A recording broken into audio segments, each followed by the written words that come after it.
রূপালী পর্দার রোমান্স কিংবা অ্যাকশন তো আমরা অনেক দেখেছি, কিন্তু বাস্তবের নায়ক নায়িকা যখন সাধারণ মানুষের মুখে হাসি ফোটান তখনই যেন সব গল্প সার্থক হয়। সম্প্রতি মেহবুবনগরের থাম্মানপেট গ্রামে ঠিক এমনই এক হৃদয় ছোঁয়া দৃশ্যের অবতারণা করলেন দক্ষিণী সিনেমার জনপ্রিয় জুটি বিজয় দেবরাকোন্ডা ও রশ্মিকা মান্দানা। সোমবার বিজয় গ্রামের বাড়িতে ছিল সত্যনারায়ণ পুজো।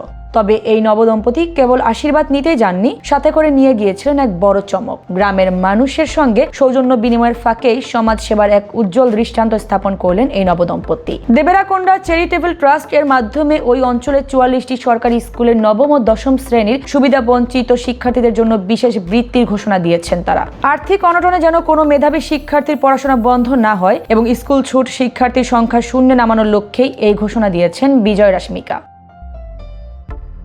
এদিকে নিজের ভিটেতে দাঁড়িয়ে যখন বিজয় তেলুগু ভাষায় এই প্রতিশ্রুতির কথা বলেছিলেন তখন উপস্থিত গ্রামবাসীদের চোখে ছিল আনন্দের অশ্রু। ছেলের এমন মানবিক কাজে মা মাধবী দেবীর বুকও গর্বে ভরে উঠেছে। পর্দার অর্জুন রেড্ডি কিংবা শ্রীবল্লী যে বাস্তবেও এতটা উদার হতে পারেন তা দেখে মুগ্ধ পুরো তেলেঙ্গানা।